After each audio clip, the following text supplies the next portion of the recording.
31 sampai 34. Beginilah firman Tuhan. Sesungguhnya akan datang waktunya, demikianlah firman Tuhan, aku akan mengadakan perjanjian baru dengan kaum Israel dan kaum Yehuda, bukan seperti perjanjian yang telah kuadakan dengan nenek moyang mereka pada waktu aku memegang tangan mereka untuk membawa mereka keluar dari tanah Mesir. Perjanjianku itu telah mereka ingkari, meskipun aku menjadi Tuhan yang berkuasa atas mereka. Demikianlah firman Tuhan. Tetapi beginilah perjanjian yang kuadakan dengan kaum Israel sesudah waktu itu. Demikianlah firman Tuhan. Aku akan menaruh Tauratku dalam batin mereka dan menuliskannya dalam hati mereka, maka aku akan menjadi Allah mereka dan mereka akan menjadi umatku. Dan tidak usah lagi orang mengajar sesamanya atau mengajar saudaranya dengan mengatakan, kenallah Tuhan, sebab mereka semua besar kecil akan mengenal aku. Demikianlah firman Tuhan, sebab aku akan mengampuni kesalahan mereka dan tidak lagi mengingat dosa mereka. Amin.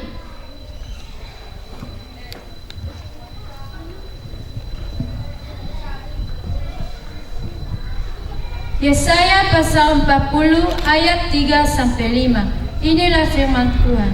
Ada suara yang berseru-seru, persiapkanlah di padang gurun jalan untuk Tuhan. Luruskanlah di padang belantara jalan raya bagi Allah kita. Setiap lembah harus ditutup dan setiap gunung dan bukit diratakan. Tanah yang berbukit-bukit harus menjadi tanah yang rata dan tanah yang berlekut-lekut menjadi darata. Maka kemuliaan Tuhan akan dinyatakan dan seluruh umat manusia akan melihatnya bersama-sama. Sungguh Tuhan sendiri telah mengatakannya. Amin.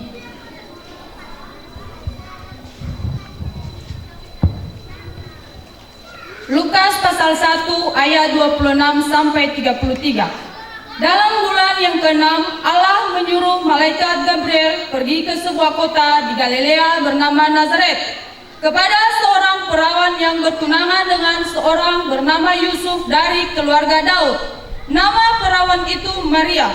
Ketika malaikat itu masuk ke rumah Maria, ia berkata, "Salam, hai engkau yang dikaruniai, Tuhan menyertai engkau." Maria terkejut mendengar perkataan itu, lalu bertanya di dalam hatinya, apakah arti salam itu? Kata malaikat itu kepadanya, "Jangan takut, hai Maria, sebab engkau beroleh kasih karunia di hadapan Allah.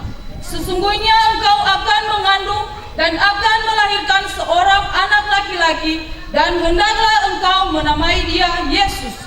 Ia akan menjadi besar dan akan disebut Anak Allah Maha Tinggi. Dan Tuhan Allah akan mengaruniakan kepadanya tahta Daud bapa leluhurnya. Dan ia akan menjadi raja atas segala kaum keturunan Yakub sampai selama-lamanya, dan kerajaannya tidak akan pernah berkesudahan." Demikianlah firman Yesus.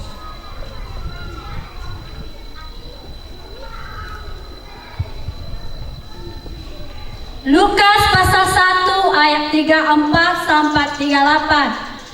Kata Maria kepada malaikat itu, "Bagaimana hal itu bisa terjadi karena aku belum bersuami?" Jawab malaikat itu kepadanya, "Roh Kudus akan turun atasmu, dan kuasa Allah yang Maha Tinggi akan menaungi engkau, sebab anak yang akan kau lahirkan itu akan disebut kudus, Anak Allah. Dan sesungguhnya Elisabet, sanakmu itu, ia pun sedang mengandung anak laki-laki pada hari tuanya. Dan inilah bulan ke-6 bagi dia yang disebut mandul itu, sebab bagi Allah tiada yang mustahil." Kata Maria, "Sesungguhnya aku ini adalah hamba Tuhan, jadilah padaku menurut perkataanku itu." Lalu malaikat itu meninggalkan dia. Amin.